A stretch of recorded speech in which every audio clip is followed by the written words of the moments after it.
১ কোটিরও বেশি টাকা উদ্ধার হয়েছে উত্তর চব্বিশ পরগনার কাঁচাপাড়ার এক স্কুল থেকে। বুধবার গভীর রাতে ইংরেজি মাধ্যমের ওই বেসরকারি স্কুলে তল্লাশি অভিযান শুরু হয়। বৃহস্পতিবার ভোর 4টে পর্যন্ত সেখানে ১,৭৭,০০,০০০ টাকার সন্ধান মিলেছে। স্কুলের সিক্স রুমে একটি আলমারি থেকে পাওয়া গিয়েছে কনডোমের প্যাকেটও। রাজ্যে পালা বদলের পর থেকে বীজপুরের নতুন বিধায়ক সুদীপ্ত দাস তাঁর বিধানসভা এলাকার শিক্ষা প্রতিষ্ঠানগুলির ডেটা ব্যাংক তৈরির কাজ শুরু করেছেন। সেই কাজের সূত্র ধরেই এই স্কুলে বিষয়ে খবর পান বিধায়কের প্রতিনিধিরা। উদ্ভূত পরিস্থিতিতে রাতেই স্কুলে পৌঁছে যান বিধায়ক। খবর দেওয়া হয় থানাতেও।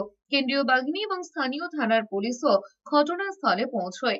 নগদ উদ্ধারের পর রাতেই টাকা গোনার যন্ত্র নিয়ে যাওয়া হয় স্কুলে। প্রথমে টাকা গোনার দুটি যন্ত্র পৌঁছয় স্কুলে, পরে আরও একটি যন্ত্র নিয়ে যাওয়া হয়। সূত্রে খবর, ভোর 4:30 পর্যন্ত প্রায় ১,৭৭,০০,০০০ টাকা গোনা হয়েছে।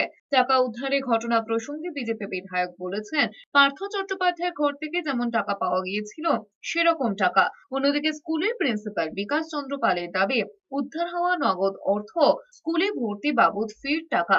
কি বলবো, আমি মানসিকভাবে বিধ্বস্ত যে একটা স্কুলকে এই জায়গায় নিয়ে যেতে পারে তৃণমূল কংগ্রেস, এবং তার হচ্ছে মানে গুড প্রোডাক্ট তৃণমূলের। একদম সুবোধ অধিকারী যোগ্য ছাত্র তৃণমূল স্কুলে, সুবোধ অধিকারী এবং কমল অধিকারী, তারা স্কুলকে যে জায়গায় নিয়ে গেছে তা দেখে আমার আজকে মন ভারাক্রান্ত।